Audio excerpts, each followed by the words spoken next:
નમસ્કાર, હું છું રાહુલ વેગડા. આપનું સ્વાગત કરું છું એશિયાના સૌથી જૂના અખબાર મુંબઈ સમાચારના ડિજિટલ પ્લેટફોર્મ પર. ચાલો જોઈએ આજની મુખ્ય હેડલાઇન્સ. આજે હરિયાણા અને જમ્મુ કાશ્મીર વિધાનસભા ચૂંટણીના પરિણામો જાહેર થઈ રહ્યા છે. શરૂઆતના ટ્રેન્ડ બાદ હરિયાણામાં મોટા ઉલટફેર જોવા મળી રહ્યા છે. શરૂઆતમાં પાછળ દેખાયા બાદ ભાજપે રાજ્યમાં બહુમતીનો આંકડો પાર કરી લીધો છે. કોંગ્રેસની લીડ ઝડપથી ઘટી રહી છે. જમ્મુ કાશ્મીર કોંગ્રેસના વરિષ્ઠ નેતા રવિન્દ્ર શર્માએ કહ્યું કે જમ્મુ કાશ્મીરમાં સ્પષ્ટ થઈ ગયું છે કે નેશનલ કોન્ફરન્સ અને કોંગ્રેસની સરકાર બનવા જઈ રહી છે. જમ્મુ કાશ્મીરમાં બેરોજગારી ચરમસીમા પર છે અને આજે લોકોએ તેમને બતાવી દીધું છે કે તેઓ શું લાયક છે.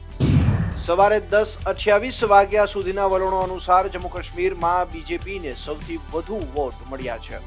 માલદીવના રાષ્ટ્રપતિ મોહમ્મદ મોઇઝુ આજે આગ્રા તાજમહેલની મુલાકાત લેશે. ત્યારબાદ પોતાના પ્રતિનિધિ મંડળ સાથે મુંબઈમાં બિઝનેસ મીટમાં આપશે હાજરી.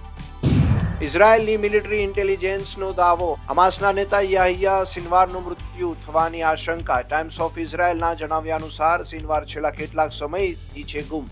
રાષ્ટ્રપતિ દ્રૌપદી મુર્મુ આજે નવી દિલ્હીમાં વર્ષ 2022 માટેના 70મા રાષ્ટ્રીય ફિલ્મ પુરસ્કાર પ્રદાન કરશે. આ અવસર પર અભિનેતા મિથુન ચક્રવર્તીને સિનેમાના સર્વોચ્ચ સન્માન દાદા સાહેબ ફાળકે એવોર્ડથી સન્માનિત કરવામાં આવશે. દશેરા સુધી અમદાવાદમાં ભારે વાહનોના પ્રવેશ પર પ્રતિબંધ. નવરાત્રીમાં ટ્રાફિક જામ ન થાય તે માટે અમદાવાદ પોલીસ કમિશનરે જાહેરનામું બહાર પાડ્યું, જે મુજબ સવારના 8 થી રાત્રિના 2 વાગ્યા સુધી ભારે વાહનો શહેરમાં પ્રવેશ નહીં કરી શકે.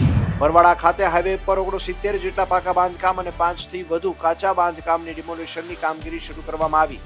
ચુસ્ત પોલીસ બંદોબસ્ત વચ્ચે શાંતિપૂર્ણ માહોલમાં ડિમોલિશનની કામગીરી શરૂ. Cricketer Sachin Tendulkar Bank of બરોડાના વૈશ્વિક બ્રાન્ડ એમ્બેસેડર બન્યા. તો આ હતી આજની મુખ્ય હેડલાઇન્સ. વધુ સમાચાર અને મહત્વની અપડેટ્સ માટે જોતા રહો મુંબઈ સમાચારનું ડિજિટલ પ્લેટફોર્મ.